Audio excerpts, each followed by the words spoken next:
റബീഉൽ അവ്വലിലെ ചില തീയതികൾ മാറ്റി പറഞ്ഞവർ പ്രഗത്ഭർ തന്നെയുണ്ട്. എന്നാൽ പോലും റബീഉൽ അവ്വലിലാണ് എന്ന് പറഞ്ഞതിന് മാറ്റം എന്നാലും വരൂല. റബീഉൽ അവ്വൽ അല്ലാത്ത മാസം എന്ന് പറഞ്ഞത് വളരെ ബാലിശവും ചവറ്റുകൊട്ടയിലേക്ക് എറിയപ്പെടേണ്ടതുമാണെന്ന് തന്നെയാണ് നമ്മുടെ ഇമാമികൾ വിവരിക്കുന്നത്. ഈ മങ്കൂസ് മൗലിദ് ഇത്തരം മഹാന്മാർ ഉണ്ടാക്കിയതിൻ്റെ അടിസ്ഥാനത്തിൽ മങ്കൂസ് എന്ന ഇതിൻ്റെ പേര് തന്നെ ചിന്തിച്ചാൽ ഇതിൻ്റെ പ്രാമാണികത നമുക്ക് ബോധ്യപ്പെടും. മങ്കൂസ്, ചെറിയത്, ചുരുക്കപ്പെട്ടത് എന്നൊക്കെ അതിനർത്ഥമുണ്ട്. മുഖ്തസർ എന്ന അർത്ഥത്തിലാണ്, മറ്റൊരു ഗ്രന്ഥത്തിൽ നിന്ന് അവലംബിച്ച് ചുരുക്കപ്പെട്ടത് എന്ന അർത്ഥത്തിലാണെങ്കിൽ മങ്കൂസ് മൗലിദ് മഹാനായ ഇമാം ഗസാലി റളിയല്ലാഹു അൻഹുവിൻ്റെ വലിയ സുബ്ഹാന മൗലിദിൽ നിന്ന് ചുരുക്കിയെടുത്ത മൗലിദാണ്. ആ സങ്കല്പത്തിനും ആ നിരൂപണത്തിനും നല്ല ന്യായം കാണാം. നമ്മൾ ഏടുകളിൽ തന്നെ വലിയ ഏടില്ലേ, കുറേ മൗലിദുള്ള ഏട്, ആ ഏടിൽ നോക്കിയാൽ വലിയ സുബ്ഹാന മൗലിദ് കാണാം. വലിയ സുബ്ഹാന മൗലിദിൻ്റെ അവസാനത്തിൽ തന്നെ കാണാം അത് ഗസാലി ഇമാമിൻ്റെ രചനയാണെന്നതിലേക്ക് സൂചന. ഫസ്ഫഹ് വമുന്ന ബിജംഇ ശംലിൻ വസ്ഫഹ് വമുന്ന ബിജംഇ ശംലിൻ വഗ്ഫിറൻ لمحمد بن محمد بن محمدين വലിയ സുബ്ഹാന മൗലിദിന്റെ അവസാനത്തിലുണ്ട് മുഹമ്മദ് ബിൻ മുഹമ്മദ് ബിൻ മുഹമ്മദ്. മഹാനായ മൂസാ നബി അലൈഹിസ്സലാമിനോട് ഗസാലി റളിയല്ലാഹു അൻഹു ആരാ പേര്, ആരാണ് നിങ്ങൾ എന്ന് ചോദിച്ചപ്പോൾ പറഞ്ഞ മറുപടിയാണ് മുഹമ്മദ് ബിൻ മുഹമ്മദ് ബിൻ മുഹമ്മദ്. ആ പേര് പറഞ്ഞിട്ട് ഫസ്ഫഹ് വമുന്ന ബിജംഇ ശംലിൻ വഗ്ഫിറൻ മുഹമ്മദ് ബിൻ മുഹമ്മദ് ബിൻ മുഹമ്മദി എന്ന് വലിയ സുബ്ഹാന മൗലിദിൻ്റെ അവസാനത്തെ വരി അതാണ്. അപ്പം ആ ഗസാലി ഇമാമിൻ്റെ വലിയ സുബ്ഹാന മൗലിദിൽ നിന്ന് ചുരുക്കിയതാണെന്നതിന് അടിസ്ഥാനപരമായി തന്നെ രേഖ കാണുന്നുണ്ട്. കാരണം വലിയ സുബ്ഹാന മൗലിദിലെ മിക്ക ബെയ്ത്തുകളിൽ പ്രധാനപ്പെട്ട ബെയ്ത്തുകളും പരാമർശങ്ങളും അതിൽ നിന്ന് വിശദീകരണമോ രണ്ടു വട്ടം പറഞ്ഞതൊക്കെ മാറ്റിയിട്ട് എഴുതപ്പെട്ടതാണ് മങ്കൂസ് മൗലിദ് എന്ന് മനസ്സിലാക്കാം. അതിലത്തെ വിഷയങ്ങൾ ഇതിലുണ്ട്. അതിലത്തെ ബെയ്ത്തുകൾ അപ്പാടെടുത്ത് വെച്ചുകൊണ്ട് ആ ബെയ്ത്തൊക്കെ വലിയ സുബ്ഹാന മൗലിദിലുള്ളതാണ്. ഇന്ന ബൈതൻ അന്ത സാകിനുഹു ലൈസ മുഹ്താജൻ ഇലസ്സുറുജി. ആ ബെയ്ത്തുകളും വലിയ സുബ്ഹാന മൗലിദിലുള്ളതാണ്. അപ്പോൾ വലിയ സുബ്ഹാന മൗലിദിലുള്ള ഏതാനും ബെയ്ത്തുകളടക്കം പല ഈരടികളുമടക്കം അതിലെ കഥകൾ ചുരുക്കി ഉണ്ടാക്കിയത് കൊണ്ട് മങ്കൂസ് മൗലിദ് എന്നതിന് പേര് പറയുന്നു. അല്ല, ചെറിയ മൗലിദ് എന്ന നിലക്ക് എല്ലാ മൗലിദുകളെക്കാളും ചെറുതായി ആപേക്ഷികമായി ചെറുത് എന്ന നിലക്കാണ് മങ്കൂസ് മൗലിദ് എന്ന് പറഞ്ഞു വരുന്നതെന്നും പറയുന്നു. ഏതർത്ഥത്തിലാണെങ്കിലും മങ്കൂസ് മൗലിദ് എന്ന പേരിൽ ഗസാലി ഇമാമിൻ്റേത് ചുരുക്കിയതാണെങ്കിലും അല്ലാത്തതാണെങ്കിലും ശരി, മങ്കൂസ് മൗലിദിലുള്ളതെല്ലാം ഇമാം ഗസാലി റളിയല്ലാഹു അൻഹുവിൻ്റെ മൗലിദിലുമുണ്ട് എന്ന് വന്നാൽ തന്നെ അതിൻ്റെ വിശ്വാസ്യതയെ സംബന്ധിച്ചോ പ്രാമാണികതയെ സംബന്ധിച്ചോ ഗസാലിയെ പറഞ്ഞ ഒരാൾക്ക് സംശയിക്കേണ്ടതില്ല, പിന്നെ തിരിയുന്ന ഒരാൾക്ക്.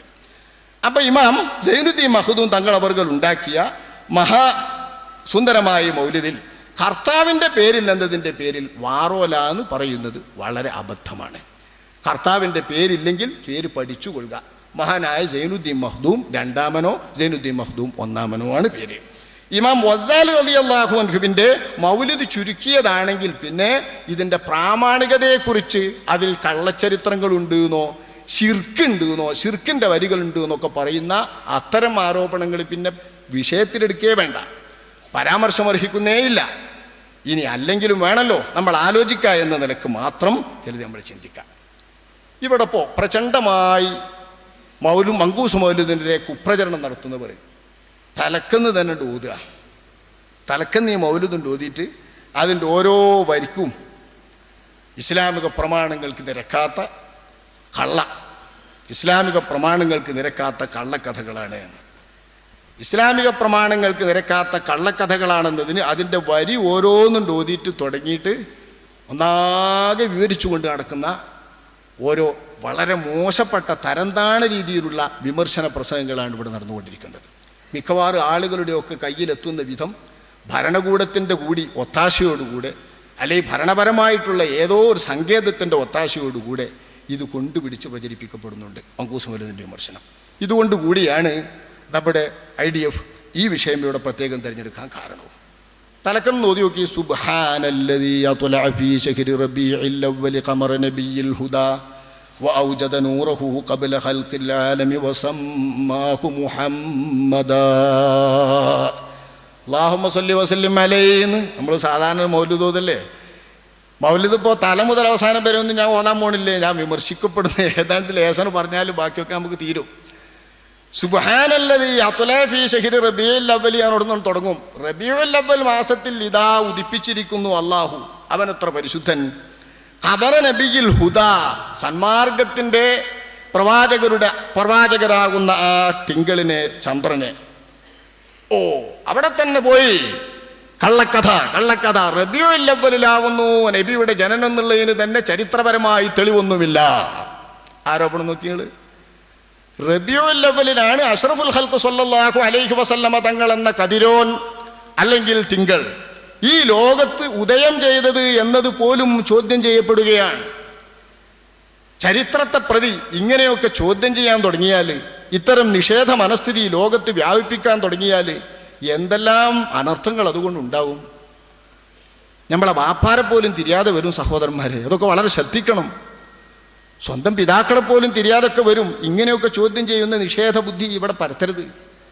റബീഉൽ അവ്വലിലാകുന്നു അഷ്റഫുൽ ഖൽഖ് സ്വല്ലല്ലാഹു അലൈഹി വസല്ലമ തങ്ങൾ ജനിച്ചത് എന്ന വിഷയത്തിൽ ആധികാരികമായിട്ടുള്ള ഒരു വിയോജിപ്പുമില്ല. പണ്ടത്തെ കാലത്ത് ഏതാ മാസം ഏതാ കൊല്ലം എന്നൊക്കെ കണക്കെടുക്കുന്നതിലും മിക്ക ആളുകൾക്ക് എതിർപ്പുണ്ടാവുമെന്ന് ഉറപ്പാ.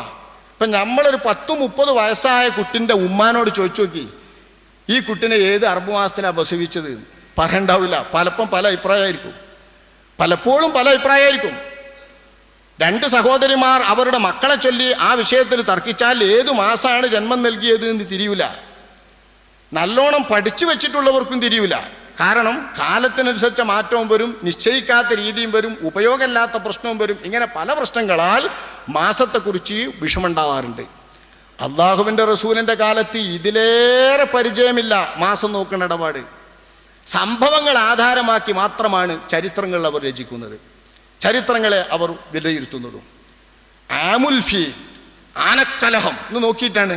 ആനക്കലഹം, ഈ ആനക്കലഹവുമായി ബന്ധപ്പെട്ട് അതിൻ്റെ എത്ര നാൾ മുമ്പ് എത്ര നാൾ പിമ്പ് നോക്കിയാൽ അപ്പം മാസം വിവരമല്ല. അവിടെ കലഹസംഭവവുമായി ബന്ധപ്പെട്ടുകൊണ്ടാണ് മിക്കവാറും റസൂലുള്ളാഹിൻ്റെ ആഗമനവുമായി ബന്ധപ്പെട്ട കാലത്ത് അല്ലാഹു സുബ്ഹാനഹു വ തആല റസൂലുള്ളാഹിൻ്റെ ജനനവുമായി ബന്ധപ്പെട്ട് ഏറ്റവും അടുത്ത ദിനങ്ങൾക്ക് മുൻപ് ഒരാനൻ്റെ സംഭവം കൂടി ഉണ്ടാക്കിയിട്ടില്ല എന്ന് വെച്ചാൽ, അത്ഭുതപ്പെട്ട ഒരാനക്കഥ കൂടി ഉണ്ടാക്കിയിട്ടില്ല എന്ന് വെച്ചാൽ അള്ളാഹുവിൻ്റെ റസൂലിൻ്റെ ജനനം തീർത്തും ചരിത്രവുമായി ബന്ധപ്പെട്ട് കിടക്കാതെ പോയേനെ.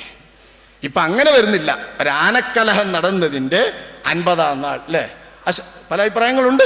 അഷ്റഫുൽ ഖൽഖ് സ്വല്ലല്ലാഹു അലൈഹി വസല്ലമ തങ്ങൾ ജനിച്ചു എന്ന് കാണാണ്ട്. കാരണം അത്ര അടുത്തല്ലേ. ആ മാസം റബീഉൽ അവ്വൽ മാസമായിരുന്നുവെന്ന് ചരിത്രം കുറിക്കുന്ന മിക്ക ആളുകൾക്കും അറിയാം. ഹദീസുകൾ സ്ഥിരപ്പെട്ട് പ്രത്യക്ഷപ്പെട്ട് പ്രമാണങ്ങൾ വ്യാപകമായതിൻ്റെ ശേഷം ഇക്കാര്യത്തിൽ ആർക്കും തർക്കമല്ല. ഇവിടെ ഒരു ചെറിയ മോശപ്പെട്ടൊരു വഴക്കം സാധാരണ നിലനിന്ന് വരുന്നുണ്ട്. ഏത് വിഷയത്തിലുണ്ടാവും അഭിപ്രായ വ്യത്യാസം. കിതാബിൽ നോക്കിയാൽ, ചരിത്ര വിഷയങ്ങൾ നോക്കിയാൽ എല്ലാത്തിലും അഭിപ്രായ വ്യത്യാസം. ഇത് അധികം എന്താണെന്നറിയുങ്ങൾ, പ്രമാണങ്ങൾ ലഭിക്കും മുൻപ്, പ്രമാണവുമായി ബന്ധപ്പെടുത്തി വിലയിരുത്തുന്നതിന് മുൻപ് ആരൊക്കെയോ പറഞ്ഞ അഭിപ്രായങ്ങളാണ്. ഈ അഭിപ്രായങ്ങൾ പണ്ടൊരാൾ പറഞ്ഞു പോയാൽ അത് പിന്നെ കിതാബിൽ കൊടുക്കും. ഇങ്ങനെ ഒരു അഭിപ്രായം ഉണ്ട് എന്ന്, തീലാന്നോ കാലാന്നോ പറഞ്ഞിട്ട് ആ അഭിപ്രായം കൊടുക്കും. പക്ഷേ ഈ ആൾ ഇവിടെ നിരൂപണം നടന്നതിൻ്റെ ശേഷമുള്ള ആളല്ല, അതിൻ്റെ മുമ്പത്തെ ആളാണ്. 4 മദ്ഹബുകൾ കോടീകൃതമായതിൻ്റെ ശേഷം ആ മദ്ഹബുകൾ അറിയാത്ത ആളുകളും ആ മദ്ഹബുകളുടെ നിരൂപണങ്ങൾ കേൾക്കാത്ത ആളുകളും എത്രയേ മദ്ഹബിന് വിരുദ്ധമായ അഭിപ്രായം പറഞ്ഞു വെച്ചിട്ടുണ്ട്. അത്തരം ആളുകളെ നമ്മൾ മുബ്തദി എന്ന് പറയാറില്ലല്ലോ. ഇജ്മാഇന് വിരുദ്ധമായ അഭിപ്രായങ്ങൾ തന്നെ ഉണ്ട്. വലിയ ചില മഹാന്മാരുടെ ഇടയിൽ അഭിപ്രായത്തെ നോക്കി നിങ്ങൾ ചെറിയ കാര്യത്തിൽ തുടങ്ങിയാൽ കുറച്ച് പോകും. നേരം വെളുത്തിട്ട് നോമ്പുകാരന് ചായ കുടിക്കാം, സൂര്യോദയം വരെ ചായ കുടിക്കാം. ഒരഭിപ്രായം, സൂര്യോദയം വരെ ചായ കുടിക്കാമെന്ന്. എന്നാൽ ഒരുവിധ ആൾക്കാർക്ക് ശ്വാസം മുട്ടവർക്കൊക്കെ നല്ല സുഖമാണ്. ആകെ രാവിലത്തെ ഒരു ചായക്കും വേണ്ടിയിട്ട് നോമ്പ് മുറിച്ചുന്ന ഒരുപാട് ശ്വാസം മുട്ടേരുണ്ട്. രാവിലത്തെ ഒരു ചായ കിട്ടിയാൽ അന്ന് പിന്നെ അങ്ങനെ റെയിൽമ കയറും. നന്ന രാവിലത്തെ ആ ഒരു ഗ്ലാസ് ചായ കിട്ടിയാൽ അത് മുടങ്ങിണീൻ്റെ പേരിൽ മാത്രം നോമ്പ് മുറിക്കുന്ന ആളുകളുണ്ട്. അത്തരക്കാർക്കൊക്കെ സൂര്യൻ ഉദിക്കുന്നത് വരെ ചായ കുടിക്കുക, ചോറ് കഴിക്കാമെന്ന് കിട്ടിയാൽ നല്ല സുഖമല്ലേ. അങ്ങനെ അഭിപ്രായപ്പെട്ടവർ വലിയവരാണ്. പക്ഷെ ആ അഭിപ്രായം നമുക്ക് സ്വീകരിക്കാൻ പറ്റില്ല, അതനുകരിച്ചുകൊണ്ട് പ്രവർത്തിക്കാൻ പോലും പറ്റില്ല. കാരണം ഇജ്മാഇന് വിരുദ്ധമാണത്. ലക്ഷ്യങ്ങൾ വിലയിരുത്തിക്കൊണ്ട് പണ്ഡിതന്മാർ കാര്യകാരണ സഹിതം സമർത്ഥിച്ചിട്ടുള്ള അഭിപ്രായ വ്യത്യാസങ്ങൾ കൃത്യമായിട്ട് റെഡി വന്നിട്ട് നോമ്പിൻ്റെ മസാല ക്രോഡീകൃതമായപ്പോൾ പിന്നെ ഈ അഭിപ്രായത്തിന് വിലയില്ല. അപ്പം ഇത്തരം ചില അഭിപ്രായ വ്യത്യാസങ്ങൾ ചരിത്രത്തിൽ കാണും. ഈ അർത്ഥത്തിൽ റസൂലുള്ളാഹിന്റെ ജന്നത്തെക്കുറിച്ച് ആരെങ്കിലും പണ്ട് ഏതോ മാസം എന്ന് അഭിപ്രായപ്പെട്ടിട്ടുണ്ടെങ്കിൽ തന്നെ റബീഉൽ അവ്വൽ 12-നാകുന്നു അഷ്റഫുൽ ഖൽഖ് സ്വല്ലല്ലാഹു അലൈഹി വസല്ലം തങ്ങളുടെ ജനനം എന്ന കാര്യത്തിൽ അഭിപ്രായ വ്യത്യാസം ഇല്ലാതായിട്ടുണ്ടിപ്പോൾ. പ്രചാരപ്പെട്ട അഭിപ്രായം അതായതുകൊണ്ട് പ്രഗത്ഭരായ ഇമാമുകളൊക്കെ അത് സ്ഥിരീകരിച്ചതുകൊണ്ട് റബീഉൽ അവ്വലിലെ ചില തീയതികൾ മാറ്റിപ്പറഞ്ഞവർ പ്രഗത്ഭർ തന്നെയുണ്ട്. എന്നാൽ പോലും റബീഉൽ അവ്വലിലാണ് എന്ന് പറഞ്ഞതിന് മാറ്റം എന്നാലും വരൂല. റബീഉൽ അവ്വൽ അല്ലാത്ത മാസം എന്ന് പറഞ്ഞത് വളരെ ബാലിശവും ചവറ്റുകൊട്ടയിലേക്ക് എറിയപ്പെടേണ്ടതുമാണെന്ന് തന്നെയാണ് നമ്മുടെ ഇമാമികൾ വിവരിക്കുന്നത്. അപ്പം അതുകൊണ്ട് റബീഉൽ അവ്വലിലാണ് ഈ കതിരോൻ അല്ലാഹു തആല ജന്മം നൽകിയത്, ഉദിപ്പിച്ചത് എന്ന് പറയുന്നതിൽ യാതൊരു ബന്ധികേടുമില്ല. റബീഉൽ അവ്വൽ 12-നാകുന്നുവെന്ന് നിരവധി തെളിവുകളുടെ അടിസ്ഥാനത്തിൽ നമ്മുടെ ഇമാമുകൾ സമർത്ഥിച്ചിരിക്കെ ഒരു ചരിത്ര സത്യത്തിന് ആവശ്യമായ ബലപ്പെട്ട തെളിവുകൾ കൊണ്ട് തന്നെ തെളിഞ്ഞിട്ടുള്ള ഒരു ചരിത്ര വസ്തുതയായിരിക്കെ ബഹുമാനപ്പെട്ട അഷ്റഫുൽ ഖൽഖ് സ്വല്ലല്ലാഹു അലൈഹി വസല്ലം തങ്ങൾ റബീഉൽ അവ്വൽ ജനിച്ചു വന്ന മങ്കൂസ് മൗലിദിൻ്റെ വേറെ കോടാലൊന്നും എടുക്കണ്ട, കത്തിയൊന്നുമായിട്ട് വരണ്ട.